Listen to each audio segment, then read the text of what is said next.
Pemirsa, akibat meluapnya sejumlah sungai di Aceh Utara, genangan banjir pun merendam 23 kecamatan dan 15 kecamatannya paling terparah. Oleh sebab itu, ratusan warga terpaksa dievakuasi ke lokasi pengungsian. Dinas Sosial Aceh bersama Tagana sudah menyalurkan bantuan masa panik kepada korban banjir yang berada di lokasi pengungsian.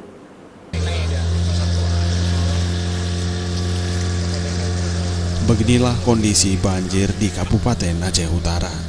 Dalam video yang direkam oleh petugas Tagana Dinas Sosial Aceh, satu-satunya akses yang bisa dilalui menggunakan perahu karet untuk mencapai lokasi terparah terkena banjir.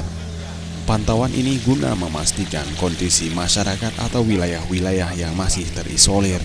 Kepala Dinas Sosial Aceh Al-Hudri memimpin tim bersama dengan pemerintah Aceh Utara menuju desa-desa yang dinyatakan parah terkena banjir, di mana ketinggian banjir 1 hingga 2 meter.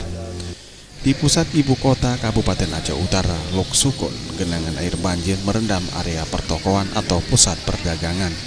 Para pedagang sayur-sayuran memindahkan lapak dagangannya di atas trotoar jalan karena lokasi pasar sudah terendam air. Kepala Dinas Sosial Aceh Al-Hudri mengakui banjir Aceh Utara terparah dan memberikan dampak kerugian materi dan harta benda masyarakat dari 23 kecamatan dilanda banjir. 15 kecamatan di antaranya terparah terkena banjir.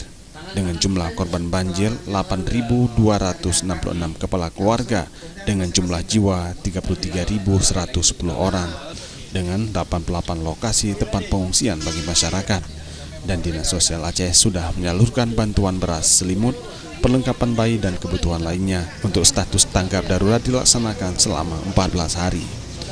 Karena logistik yang ada di titik pengungsian ini tentu harus kita salurkan sesuai dengan kebutuhannya. Berapa kebutuhan di satu titik itu, ya seperti itulah kita salurkan bantuan masa paniknya untuk masyarakat setempat. Kemudian sementara waktu untuk Aceh Utara mungkin CBP-nya sudah menipis, sudah habis. CBP ini adalah cadangan beras pemerintah. Insya Allah nanti juga kami akan melaporkan kepada Bapak Gubernur, mungkin stok provinsi akan kita salurkan ke Kabupaten Aceh Utara ini untuk memenuhi kebutuhan masyarakat. Dan menurut hemat kami, semenjak tahun 2014, mungkin ini yang terparah di Kabupaten Aceh Utara, banjir yang saat ini melanda Aceh Utara. Dengan ketinggian mungkin rata-rata di atas 1 meter lebih. Dengan ketinggian 1 meter lebih. Bencana banjir Aceh Utara diakibatkan meluapnya air sungai Krung Gertuh, Krung Paseh, Sungai Buloh, dan Sungai Tanah Jambu Aye, menyebabkan 1 orang meninggal dunia. Banjir juga mengenangi area pertanian, perkebunan, pemukiman penduduk, infrastruktur jalan dan jembatan dengan kerugian puluhan miliar rupiah. Tim Liputan Aceh TV.